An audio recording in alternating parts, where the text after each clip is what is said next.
they found themselves in a situation where they're the fastest selling debut album band in Britain, and they weren't there.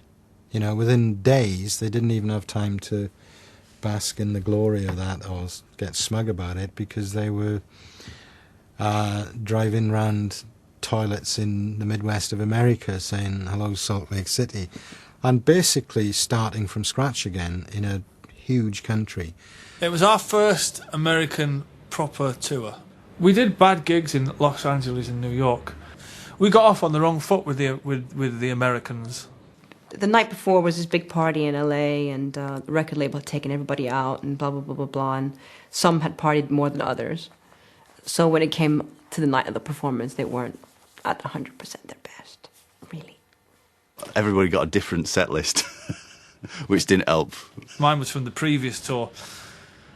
So I was starting these songs, or the band were coming in playing something. I mean, how they didn't know that when I started playing Live Forever, that they would not follow along and they'd just come in and play Rock and Roll Star. It's like, you bunch of fucking clampers. And it was quite embarrassing. We had to start Rock and Roll Star.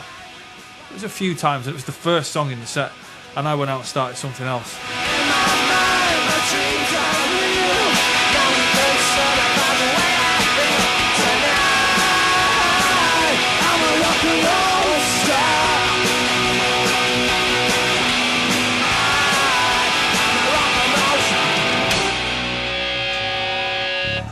Do it again for you, you know. It was fucking appalling. And Liam was singing. What was he singing in Live Forever? He was changing the words anyway to be quite derogatory to, I think, Americans and maybe to me even, I don't know. Which I found quite, I mean, typical of him, you know what I mean? Maybe I don't really want to know how you pick your nose, 'cause I just want to fly.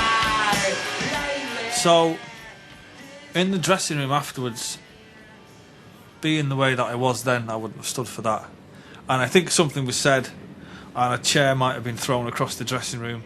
We all ended up going back to the hotel, and I just kept on saying to Mark, I said, oh, Mark, something's not right. I think he's going to disappear. No, it'll be all right. Sleep it off. It'll be fine. Da, da, da, da. I was like, I don't know. I don't think it's right. And he said, why? And he said, well, he's just come to my room and demanded for his passport and money. We fucking blew it that night. And Ringo was there as well, which was even fucking more embarrassing. And by that time, I was probably getting a bit irrational myself, and thought to myself, I'm not fucking standing for this. Knocked on Maggie's door. I don't know what words I used, but I ended up getting the passport and the tour float, and then I went in a huff in a taxi to Los Angeles LAX airport. So, and then the next morning, I knew it. I woke up at like 6:30 and I looked under my door, and there was this little white note, and I just knew it. I knew it. Bastard is gone.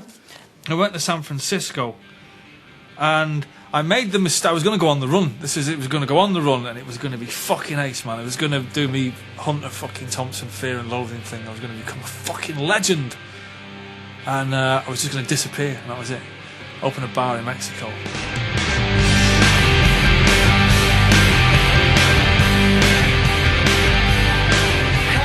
Then from there, it was like ensued madness, you know, trying to figure out why he left and da-da-da-da.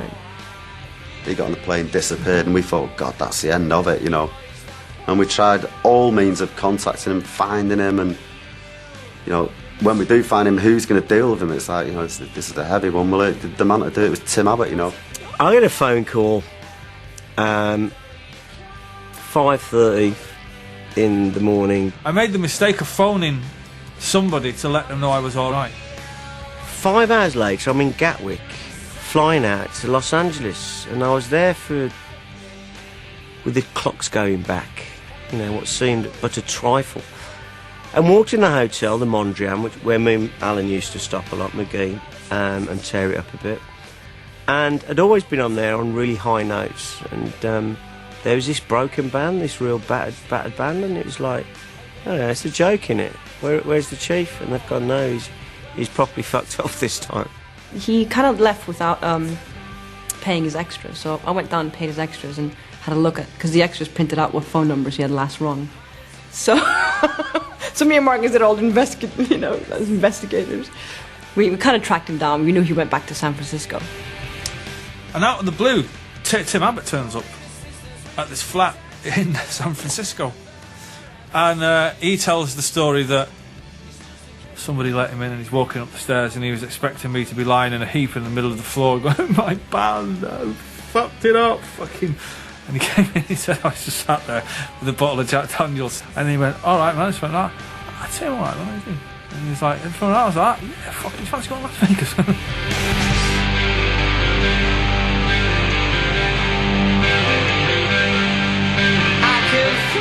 Me and Tim were in the Luxor Hotel, which is a full-scale black glass pyramid in the middle of the desert.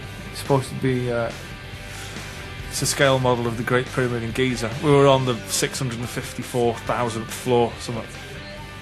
And all the room service people were dressed as pharaohs and all that. Fucking fabulous. And I remember having a really intense conversation, being in the bathroom, turning the water taps on and going, can you fucking get on this, right? We're like fucking 600 floors up. We're in the middle of the desert. There isn't a fucking reservoir for about, reading in a book, you know, there's no reservoir for 10,000 miles. Get on the water pressure. I live in a fucking top floor flat in India House by a canal in Manchester where it rains, and I turn on my fucking tap and it piddles out like fucking... How does that happen? And the pair of us stood around this tap for what seemed like a good half an hour going, innit, do you know what I mean? It's fucking amazing. It's kind of amazing. I think at that point we decided it's probably best if we went back, finished the tour and got the fuck out of America. I'd found out that he were in Vegas, and he were all right, and he were coming back at some point. So I knew where he was, and I knew that, but I've been told not to tell anyone. So I'm up at the pool, sunbathing, drinking cocktails, just generally having a good couple of weeks off. You know what I mean? It's like, you know, here we are in LA, sun's out, whoa, and all the rest were proper still sat around, oh, you know, giving it all that.